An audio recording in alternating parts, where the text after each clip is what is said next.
Salve, salve, boa noite, seja muito bem-vindo, seja muito bem-vinda. Eu sou Lu Magalhães e esse é o meu, o seu, o nosso Pod Band que está no ar agora para toda a Bahia, Sergipe e para o mundo. Mas hoje, direto do Recôncavo, aqui, do Hospital Incá. E hoje nós vamos falar sobre um tema que merece muita atenção, mas sobretudo muito cuidado. Arritmias cardíacas, alterações no ritmo do coração que podem surgir de forma silenciosa, provocar sintomas importantes e, em alguns casos, trazer riscos à saúde. E para falar sobre esse tema tão importante, o nosso convidado de hoje é o Dr. Frederico Feppel, presidente da SBCBA Regional Recôncavo, cardiologista, ecocardiografista pela Sociedade Brasileira de Cardiologia e Departamento de Imagem Cardiovascular, especialista em arritmia clínica pelo INCOR e com certificado de proeficiência pelo SOBRAC. Então, prepare-se para uma conversa esclarecedora sobre prevenções, diagnóstico, tratamento e, principalmente, qualidade de vida. Boa noite, doutor. Seja muito bem-vindo ao nosso programa. Boa noite, Luciana. Primeiramente, boa noite aos telespectadores da Band Recôncavo, da Band Bahia. E hoje eu acho que a gente pode ter um bom proveito aqui de ter informações para os seus telespectadores que possam vir ajudar no cuidado da saúde. Afinal de contas, quando o coração muda o ritmo, a vida pede atenção. E para começar, eu gostaria que o senhor esclarecesse o que é de fato arritmia clínica e qual a área de atuação desse especialista. Bom, o arritmologista clínico, ele é um braço, uma vertente da cardiologia, tá? O coração da gente, ele é formado tanto por uma parte elétrica, uma parte muscular, que é responsável pela contração, e vasos sanguíneos que vai levar o sangue pelo corpo. Para esse músculo funcionar de maneira adequada, existe essa parte elétrica. E essa parte elétrica pode ter o seu ritmo normal ou pode ter alguns distúrbios, seja quando o coração bate de maneira extra, que são as extrasístoles, de maneiras aceleradas, as taquicardias, ou mesmo quando essa parte elétrica tem alguma disfunção e isso faz com que o coração tenda a bater mais devagar. Mas bater mais devagar pode ser normal, assim como bater mais rápido pode ser normal, mas quando existe esse processo de disfunção, de transtorno, de doença, é que entra o arritmologista, que também tem a responsabilidade de avaliar aqueles pacientes que possuem os dispositivos cardíacos, seja os marcapassos, os cardiodesfibriladores, que são para evitar morte súbita, e os ressincronizadores cardíacos, que são marcapassos especializados no tratamento da insuficiência cardíaca. É um assunto que de fato é muito denso, mas que com informação, com esclarecimento e sobretudo com orientação, toda a população pode se sentir um pouco mais perto tanto do problema, mas principalmente da prevenção. E aí eu gostaria que o senhor falasse sobre os sintomas que devem chamar a atenção para uma possível arritmia. Bom, os principais sintomas, e aí a gente tem que desde esses quadros podem ser benignos, até de fato trazer uma preocupação. Eu gosto de bater de fato nisso, de reforçar esse conceito, porque os sintomas são muito comuns. Então, as palpitações que podem ocorrer desde a pessoa apaixonada que vai para o encontro, ou mesmo feliz porque o seu time ganhou, até situações em que se tornam doença. Então, palpitações, situações de cansaço fácil, falta de ar, tontura, sensações de pré-desmaio, tudo isso pode nos dar uma pista de que está havendo algum grau de doença. E quando isso ocorrer, aí é de suma importância procurar ou o seu cardiologista ou o seu arritmologista, que, como eu falei, você mesmo concordou, por ser uma área densa, a gente acaba tendo essas facetas de especialização. Além disso, claro, que às vezes aqueles pacientes que já possuem marca-passo, ou desfibriladores, ou ressincronizadores, o seu dispositivo de terapia elétrica, a gente vai precisar não só avaliar esse dispositivo, porque muitas vezes o paciente ele faz até uma situação de urgência o implante do dispositivo e deixa de acompanhar. E esses dispositivos têm bateria, tempo de duração, situação de disfunção, que também precisam ser avaliados. Mas voltando, sintomas, palpitações, falta de ar, desconforto, e vão nos preocupar principalmente quando tiverem associado a algumas situações. Quadros súbitos, situações de desmaio no esforço, situações que esses sintomas de palpitações de cansaço acontecem muito no esforço de maneira súbita ou que estão interferindo no dia a dia do paciente.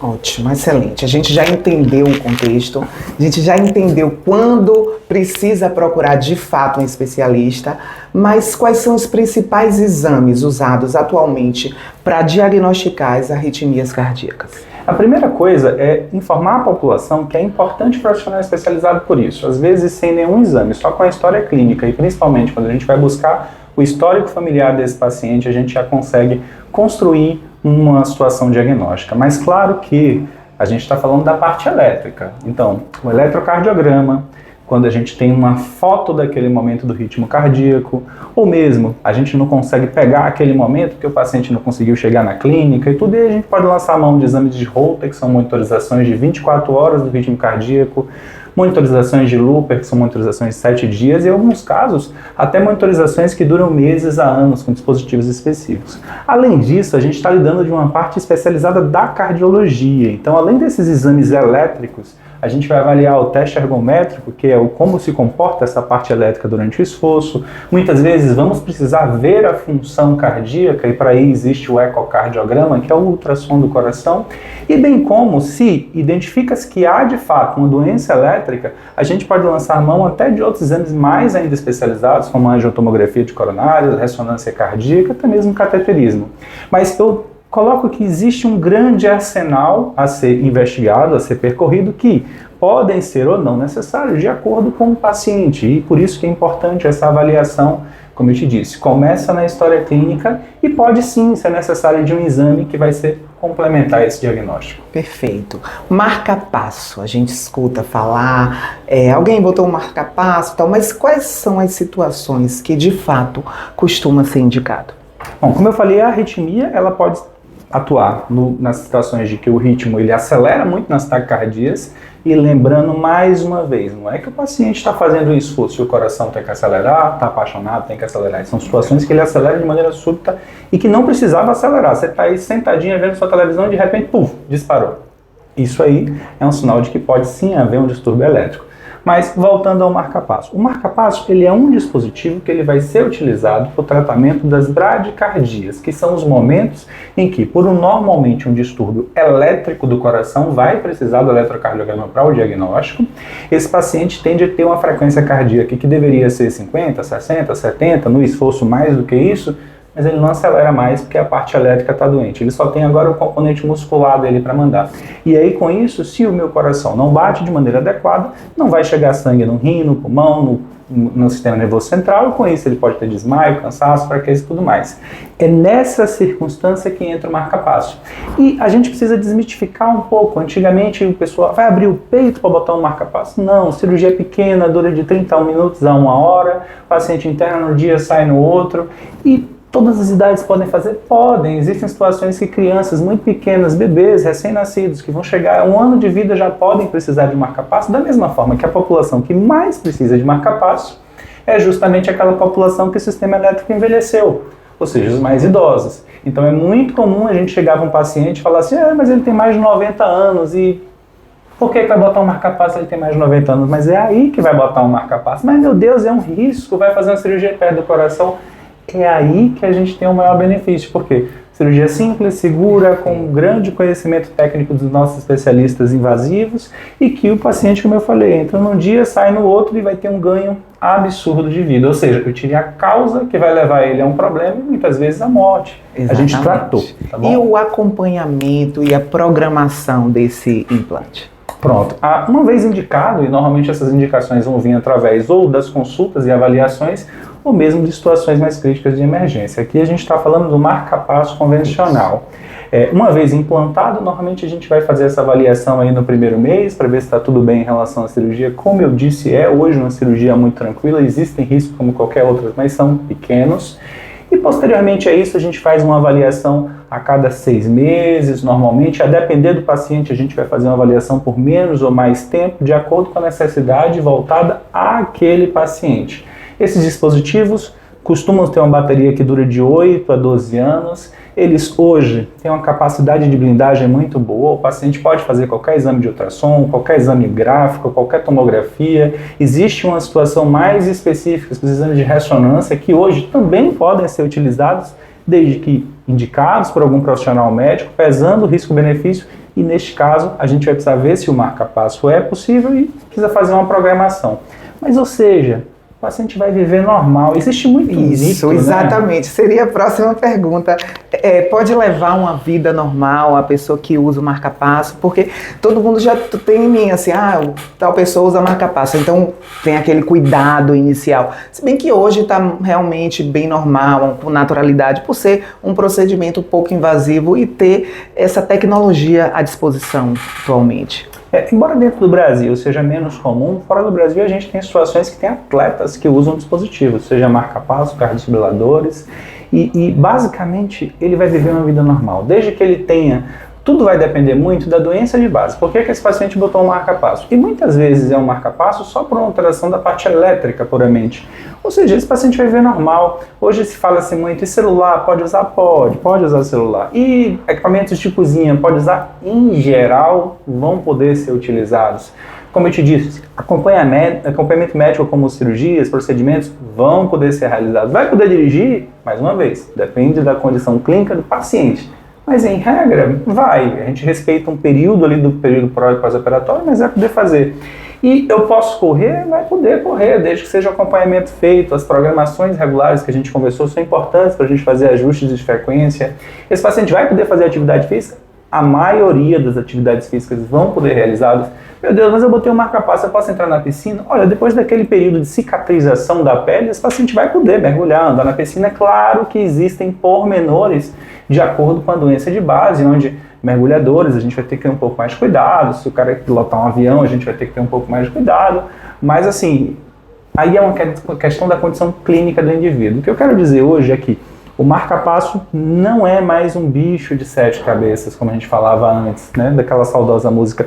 Mas o marca-passo hoje é uma forma de tratar um problema que o paciente tem. Ele vai tirar o paciente de uma condição que ele não vivia bem para tornar uma condição que ele vai viver muito, muito próximo ao normal, desde que seja feito o acompanhamento e principalmente a atuação na sua doença de base. Exatamente. Então o que a gente está falando aqui é principalmente sobre prevenção, sobre você estar realizando sim exames periódicos, consultas periódicas, colocar no seu check-up um cardiologista, um arritmologista, para que você tenha certeza de que está tudo bem, que não existe nenhum risco e assim possa viver normalmente. Mas a gente hoje, atualmente, doutor, a gente tem uma vida com picos de estresse, ansiedade, uma rotina acelerada que podem influenciar no surgimento das arritmias. Estou certa? É certo, sim. Quanto mais a gente deixar de cuidar dos fatores de risco tradicionais para todas as doenças cardiovasculares, como a hipertensão, como as próprias arritmias, a gente tem a fibrilação atrial, que é uma condição muito frequente na arritmia, que é onde o indivíduo ele perde a regularidade do ritmo. O ritmo torna-se irregular, anárquico. E esse tipo de arritmia, que é muito comum em idosos, acima de 60 anos, a gente vai ter mais de metade da população, ou mais de 10% da população que pode desenvolver esse tipo de arritmia, ele tem muita relação com AVC, por exemplo. Ou seja, você tratar essa arritmia, você resolve 5 vezes o risco. Como é que a gente trata isso? A gente tem que voltar, quando tem um problema, procure o seu arritmologista e nós vamos tratar. Mas antes mesmo de chegar a desenvolver uma arritmia, o que a gente pode fazer? Então, atividade física regular, alimentação adequada, sono adequado, tentar evitar situações de estresse. Ainda cedo, eu estava numa entrevista na rádio aqui, a gente estava conversando sobre hipertensão, justamente isso. Olha, você tem 2 formas de lidar com a vida. Uma é ficar criticando tudo que você tiver e levar isso na máxima de estresse, e você provavelmente vai ser um idoso jovem, ou você pode tentar levar da melhor maneira possível. A gente entende que a vida hoje, ela leva a gente a determinadas situações, mas a gente precisa entender que a prioridade às vezes é a gente, então a gente tem que buscar ter esses fatores de risco. É muito mais fácil eu dizer para você, tome o remédio, compre no balcão da farmácia, e você fala, eu fui no médico, tá aqui, ó, vou tomar meu remédio, tô bem.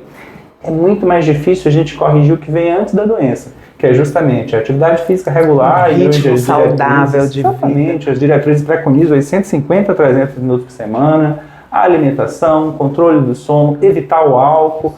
na medida do possível, evitar o tabagismo, que é outra situação, o uso do cigarro, enfim, e tentar ter essa prática de atividade mais voltada ao controle do estresse. Se a gente fizer isso, a gente não só vai evitar as arritmias, como a gente vai evitar sintomas que também simulam arritmias. A gente costuma receber muito em consultório, às vezes, pacientes que estão aí bombardeados com esse estilo de vida que a gente vive hoje, que muitas vezes é um estilo de vida falso, né? Você está ali no celular querendo uma vida que não existe para ninguém, e isso vai te trazendo essa ansiedade, e de repente o paciente começa a ter sintomas de palpitações que simulam muito a nossa arritmia. Só que a gente só tem como saber isso se fizermos a avaliação. Se é a condição. Exatamente, é a condição. Mas o senhor percebe que hoje existe um comportamento da população em geral para o cuidado maior com a saúde? Hoje o percentil de pessoas que procuram para prevenir mesmo doenças cardíacas tem aumentado? Eu costumo dizer que a gente vive as duas realidades, tá? Então, por mais que a gente tenha, assim, hoje, a gente vê aí grupos de corrida, a gente vê até essa questão de rede social, às vezes a pessoa nem quer correr muito, mas vai correr, porque tem que postar no Instagram, nessas outras redes sociais. Mas a gente tem duas coisas hoje. A gente tem o jovem que está buscando uma coisa além do saudável, e existem outras coisas que a gente pode conversar em outros momentos que vão prejudicar o coração, vão tornar esse indivíduo com uma saúde vascular mais envelhecida. Mas a gente tem também essa situação de pessoas que estão buscando mais para cuidar de sua saúde, até porque a informação está chegando, né? Então, eu costumo lembrar que antigamente, muitas vezes as mulheres que iam sempre e que tinham que levar os homens. Infelizmente, no interior isso ainda é uma realidade, mas hoje cada vez mais o homem também está buscando cuidar de sua saúde. Então, é importante, eu acho que tem mudado, mas a gente precisa mudar muito mais, viu? Pois é, estamos aqui hoje conversando com o Dr. Frederico Feppel, cardiologista, arritmologia, e desmistificando problemas, possíveis problemas e principalmente intervenções e protocolos individualizados para você, paciente, que precisa estar atento à sua saúde, mas principalmente a uma vida saudável, essa constância de se manter atento à sua vida, porque a gente está falando de vida, e quando ela se vai, já não tem mais tempo, não tem mais nada. E para finalizar, doutor, eu queria que o senhor deixasse um recado para as pessoas que sentem sintomas, mas que continuam adiando a busca, a procura por ajuda médica. Pois é, acho que a principal coisa é buscar o seu profissional de saúde, buscar o seu cardiologista, o seu arritmologista. Aqui na região do Recôncavo a gente tem uma equipe hoje muito boa no sentido de arritmia. Tem eu aqui em Santo Antônio de Jesus, tem o Dr. Alex Gabriel lá no Hospital Encade Cruz das Almas. Tanto tem a parte clínica quanto a invasiva, procedimentos minimamente invasivos, cirurgias quando necessário. Mas você pode não precisar nada disso. A única forma de saber se você vai precisar ou não é fazendo a avaliação. Então, o primeiro ponto é, se há alguma coisa que está te causando um transtorno que não é o que era esperado nos dias, meses anteriores, seja isso palpitações, falta de ar, desmaios, perdas de consciência, talvez esse seja o momento de que você procurar para ter um melhor entendimento e cuidar de sua saúde. Além de, claro, mesmo que os sintomas não ocorram, de repente vale a pena você estar fazendo as avaliações anuais, fazer a checagem de sua pressão arterial, fazer atividade física e se acontecer de ter alguma sintomatologia você buscar, e não sinto nada, mas eu tenho um histórico familiar de uso de marca-passo frequente, de desmaios, morte súbita na família. Esse também é um momento de você passar por essa avaliação, seja pelo cardiologista ou pelo arritmologista especializado. Pois é, doutor, muito obrigada. Quero agradecer essa disponibilidade, mas principalmente o compartilhar de informações tão esclarecedoras acerca do que a gente precisa do nosso cotidiano, efetivamente. Dizer da importância, reiterar a importância das avaliações, das consultas periódicas, da realização de exames, mas principalmente da atenção que você precisa ter com o seu próprio corpo. Afinal de contas, a saúde, a gente escutar o nosso corpo e buscar uma avaliação médica é agir com prevenção, e isso é salvar vidas. Muito obrigada, doutor, e até uma próxima. Eu que agradeço. Uma boa noite aos telespectadores e uma boa noite, Lu. Muito obrigado por poder compartilhar essas informações. Gente, a gente agora vai para o intervalo, porque a gente precisa agradecer aos nossos parceiros e patrocinadores e a gente volta já já, aqui, direto da Band, no Pod Band.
Estamos de volta com o nosso Pod Band, o nosso espaço de conversa, informação, orientação e tudo que pode transformar a sua vida. E agora nós vamos falar sobre um tema extremamente importante e que muitas pessoas só percebem quando o problema já está instalado. E é a saúde vascular. Dor nas pernas, inchaço, varizes, formigamentos, má circulação e trombose são sinais, mas sinais que merecem verdadeiramente atenção. E para esclarecer tudo isso com a gente, recebemos hoje aqui o Dr. Rodrigo Rício, especialista em angiologia e cirurgia vascular, e ele é cirurgião vascular aqui do INCAR desde 2017. Vamos entender quando é que a gente deve procurar um angiologista e como prevenir complicações que muitas vezes são silenciosas. Doutor, seja muito bem-vindo ao nosso Pod Band aqui, direto da Band Bahia, aqui do Hospital INCAR e direto do Recôncavo, mais para o mundo.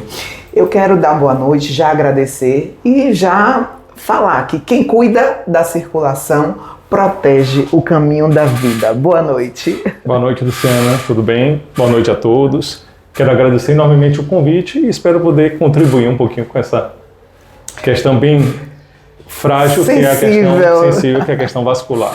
Exatamente. E para começar, eu queria que o senhor esclarecesse e falasse o que faz o médico angiologista e qual a diferença entre angiologia e cirurgia vascular. Pronto. Isso é uma questão bem difícil até de explicar, porque na verdade angiologia e cirurgia vascular é uma denominação para a mesma coisa. Tanto que a maioria de nós somos especialistas em angiologia e cirurgia vascular. Mas dentro desse nicho existe uma certa divisão, em que angiologistas são os que cuidam da parte mais venosa e cirurgiões vasculares cuidariam da parte venosa e arterial, que é a parte de maior complexidade da parte vascular. Então, basicamente, se existe alguma diferença, seria essa. Entendi. Mas muitas pessoas hoje convivem com sintomas sem procurar ajuda. Quando o paciente deve, de fato, procurar um angiologista? Isso nem sempre é tão fácil para o paciente, porque a especialidade da gente, a angiologia, a cirurgia vascular, trabalha muito no auxílio a outras especialidades médicas. Então, muitos dos nossos pacientes não vêm até a gente através da vontade própria. Na maioria das vezes, vem acabando sendo direcionado por uma outra especialidade. Então, você pega muito, só para exemplificar, o nefrologista encaminha para a gente pacientes que têm problemas renais que precisam de confecção de fístula arteriovenosa para dialisar. Os neurologistas encaminham para a gente pacientes que tiveram AVC e que têm uma obstrução parcial da carótida e precisam de cirurgias ou angioplastia para desobstruir. Os cardiologistas nos encaminham pacientes que têm, às vezes, alterações entre pressões de braços por algum grau de obstrução ou doença arterial periférica, que é nas pernas, enfim. Existe uma gama de doenças vasculares que acabam sendo diagnosticadas quando você faz a sua consulta preventiva com outras especialidades. Diria que seria uma especialidade meio, talvez? Meio e fim. Tá certo? É por isso que é especialidade. A gente não está falando de um clínico geral para fazer uma abrangência de um atendimento abrangente e de investigação de toda a parte clínica. A gente está falando de uma especialidade que vai realmente se ligar em determinados nichos da saúde, tá certo? E a partir dali a gente vai promover o tratamento, a prevenção, o que for necessário daquilo ali. Uma especialidade decisiva, tá? Como coadjuvante, porque está sendo identificada ou solicitada por um outro especialista, mas que tem participação fundamental nos tratamentos, possivelmente. Mas a gente tem aquela questão de dor nas pernas. Hoje é muito comum.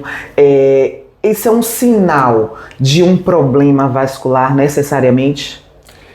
Isso é um sinal que precisa ser investigado.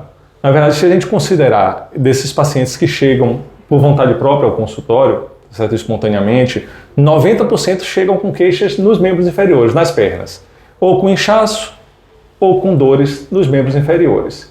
E aí precisa ser investigado. Uma grande parcela deles tem relação com a circulação, sim, mas óbvio que sempre vai ter que fazer um diagnóstico diferencial com a parte muscular, a parte óssea, ortopédica, né?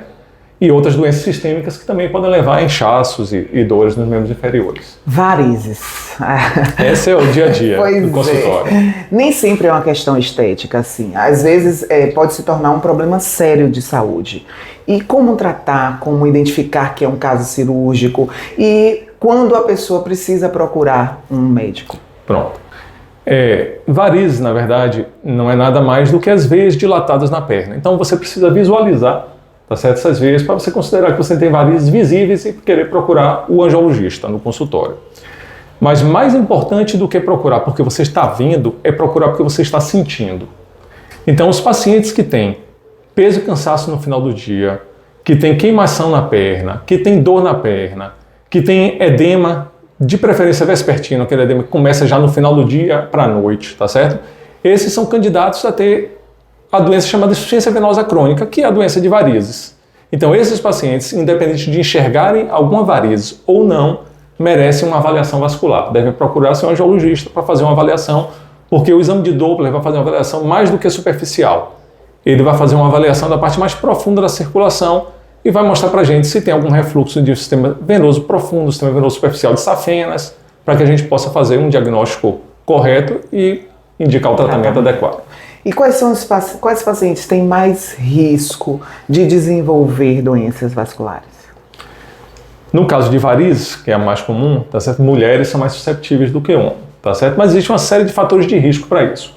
A genética, que é muito importante, 70% dos pacientes têm uma genética envolvida nisso, tá certo? Mas outras coisas que também levam ao surgimento das varizes, né, e os pacientes procurarem o angiologista no consultório, é a questão do trabalho em ortostase, aqueles pacientes que ficam em pé muito tempo durante o dia, tá certo? Pacientes às vezes que fazem reposições hormonais, tá certo? Com estrógeno, que pode favorecer um pouquinho também. A gestação, então é mais um indício para que a mulher, né, no caso, é mais susceptível do que o homem, então tem esse fator de risco a mais, que é a gestação, de gerar varizes, tá certo? A obesidade, o sedentarismo, então são vários fatores de risco. Pessoas jovens devem se preocupar com tromboses ou isso é mais comum em idosos? A trombose tem algumas causas específicas. Pode acontecer em jovem, em meia-idade, em idoso, tá certo? Ele não tem essa recorrência para a idade. O que é que a gente sabe? Quando a gente está falando de pacientes mais jovens, a gente sempre faz uma investigação maior sobre pacientes com uma alteração chamada trombofilias.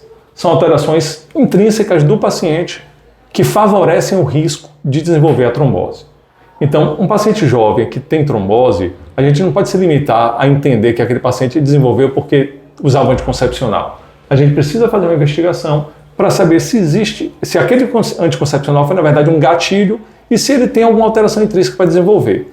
Já nos pacientes mais velhos, tá certo? A gente não pode deixar de descartar neoplasias, câncer. Então, é obrigatório uma consulta bem feita para que você, a partir dessa consulta, entenda se existe risco para algum tipo de doença maligna e buscar a investigação daquilo ali. Uma pessoa que não tem nenhuma sensação de dor, nada desses sintomas que o senhor comentou aqui há pouco, mas tem um histórico familiar de problemas vasculares, eles precisam procurar inicialmente o médico mesmo sem sentir nada? Eles podem fazer uma avaliação, por já ter um histórico familiar importante. Ou seja, pela genética. Pela genética. Na verdade, nem todo mundo que tem varizes tem sintomas. E nem todo mundo que tem sintomas tem varizes. As coisas às vezes podem andar em separado. Uau! E cirurgia? Cirurgia endovascular. Em quais casos ela é indicada? Estamos falando então endovascular para varizes? Sim, que é o mais comum que a gente está falando. Então, mais o que a gente vai falar? Hoje em dia o tratamento de varizes evoluiu muito, tá certo? Então a gente tem algumas formas de tratar. Toda varizes é invasiva. Não existe varizes que vai desaparecer com nenhum tipo de medicação, comprimido que se toma.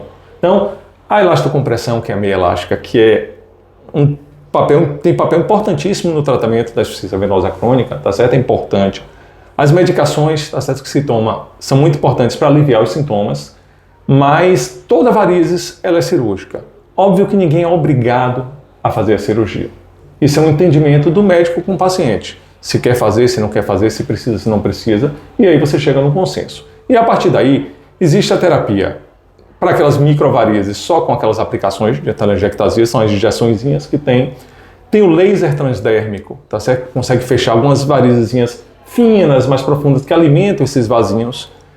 Tem as terapias de termoablação, que a gente chama, que são as que vão tratar principalmente vasos mais calibrosos, mas principalmente a safena, queimando ela, tá certo? Que é através de radiofrequência, através do laser, tá certo? Que é o endolaser, ou através hoje de uma parte elétrica também, que tem um cateter novo, Real Closure, que vem queimando também a safena por dentro com estímulo elétrico, tá certo? E tem o tratamento de espuma, que hoje se encontra muito no SUS também, para tentar tratar uma quantidade maior da população, trazendo um bom resultado. Queria que o senhor falasse especificamente da gestante, o cuidado que a gestante precisa ter por conta dos edemas, da utilização principalmente, que eu acho super importante, de meias de compressão. Mas para além disso, por que a gestante precisa ter um cuidado maior? Pronto. A gestante, ela tem a questão do tamanho do abdômen, que vem aumentando. O útero, né, evolui.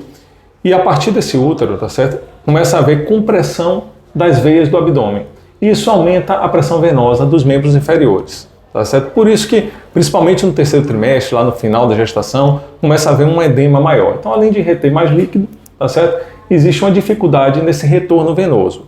Não é à toa que os ginecologistas acabam orientando a forma de deitar. Então, as pacientes, quando estão com útero gravídico já numa fase mais avançada da gestação, eles orientam que elas fiquem deitadas em decúbito lateral esquerdo, justamente para descomprimir a veia cava, tá certo? Então, quase toda gestante vai acabar tendo algum grau de edema, algumas mais importantes, outras menos importantes. Existem algumas medicações que podem ser, mas existe a forma mais preventiva, que é o uso da meia de compressão elástica, tá certo? Que pode ser desde meia calça gestacional, mas podem ser também meias mais curtas. Isso vai depender de cada caso. Quais são os hábitos que ajudam a manter a circulação saudável no dia a dia? Os hábitos que mantêm a saúde em forma, Ou tá certo? seja, então, na verdade, física, é a única coisa que a gente considera realmente preventivo, tá certo? Porque tudo que você faz na parte médica, em relação a exames precoces, tudo, isso você busca prevenir uma complicação de doença, um diagnóstico precoce de alguma coisa, mas prevenção de saúde é reeducação alimentar e atividade física regular. Um sono adequado também. Isso, Ou também. seja, todo esse contexto que envolve uma saúde, você tem um estilo de vida saudável. Exatamente. Estamos aqui hoje falando com o Dr. Rodrigo Richel, ele que é angiologista, cirurgião vascular, a gente desmistificando algumas questões pertinentes a esse universo que por vezes é tão desconhecido, mas que precisa sim ter um olhar muito atento de toda a população. Eu queria que o senhor pontuasse com um dos maiores erros, ou os maiores erros, que as pessoas têm, costumes, comportamentos que adiam a procura de um cirurgião vascular, de um angiologista. Na verdade, eu acho que o que faz adiar, hoje existe uma questão de alguns pacientes, principalmente homens, criam uma dificuldade maior em procurar médicos. Tá certo? A gente vê muito no consultório da gente, eu acho que 70% são mulheres. Os homens ainda têm uma dificuldade maior em procurar, tá certo? Eu acho que a orientação hoje, eu acho que até algum tempo atrás, a gente falava muito que faltava informação para isso, mas eu acho que hoje a informação é bem divulgada. Eu acho que programas como o seu ajudam muito nisso. E eu acho que isso já não é mais uma desculpa. Eu acho que hoje é muito mais uma vontade e uma questão também hoje de acesso, né? O acesso também a gente não pode deixar de existir, porque por mais que exista o SUS, existe um acesso nisso, mas não é uma coisa tão simples. E no particular, para quem também não tem condição financeira, também não é muito fácil. Então eu acho que isso limita um pouquinho o que poderia ser um acesso mais facilitado. Poderia ser mais acessível, Exatamente. Né? Verdade. Agora, eu queria que o senhor falasse um pouquinho sobre essa novo comportamento, novo padrão comportamental de toda a população. A gente tem percebido que hoje, por exemplo, o consumo de álcool vem diminuindo, o tabagismo também. As pessoas hoje não vão mais perder noite, jovens, sobretudo jovens, e existe um estilo de vida um pouco, digamos, mais saudável. Mas isso também precisa ser um ponto de atenção. Por exemplo, a gente tem visto muitas corridas de rua sem um cuidado prévio, sem uma avaliação, sem nada que diga de fato que aquela pessoa está apta ou não para correr. Na sua especialidade, existe esse cuidado, precisa existir esse cuidado maior? Quais são as pessoas que precisam estar atentas a isso? Bom, eu acho que todo mundo. Eu acho que qualquer coisa que você quer fazer, eu acho que se você pode fazer mediante acompanhamento profissional, é a melhor forma. Então, se você quer praticar corrida, fazer parte de um grupo de corrida, nada melhor do que um profissional da área da educação física, com experiência nisso, para te acompanhar. E visualizar, lógico, se você tiver em relação à parte médica, qualquer queixa, qualquer incômodo, qualquer limitação, procurar um especialista voltado àquela área específica. Então, eu acho que é fundamental, tá certo? Esse acompanhamento precisa existir. E, claro, independente disso, doutor, a gente precisa pontuar a importância das consultas regulares, de fazer parte do check-up anual, semestral que seja, mas do cuidado, da atenção e principalmente da prevenção.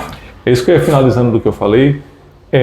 Essa questão desse acompanhamento profissional é justamente isso, não só, como eu citei, o profissional de educação física para isso, tá certo? Porque cada um na sua área, mas é obrigatório, tá certo? Eu acho que para qualquer pessoa que faça os seus check-ups gerais, tá certo? Sejam anuais, semestrais, bianuais, enfim, de acordo com o histórico de cada um e o acordo com o seu médico generalista que você esteja acompanhando, tá certo? Então isso é fundamental, porque isso vai fazer um diagnóstico precoce de qualquer patologia, tá certo? E fazer com que o tratamento para o que venha a aparecer seja muito mais simples e fácil.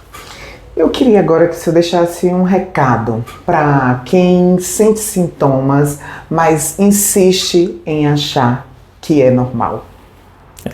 O que eu acho é que ninguém precisa sentir dor, peso e cansaço nas pernas, tá certo? Eu acho que isso tem tratamento. O tratamento nem sempre é invasivo, o tratamento às vezes passa por mudança de medidas posturais, dietéticas, perda de peso, que é fundamental, tá certo? E hoje a gente está vendo até uma busca sobre isso, sobre perda ponderal, né? Perda de peso real. Então, ninguém precisa sentir dor.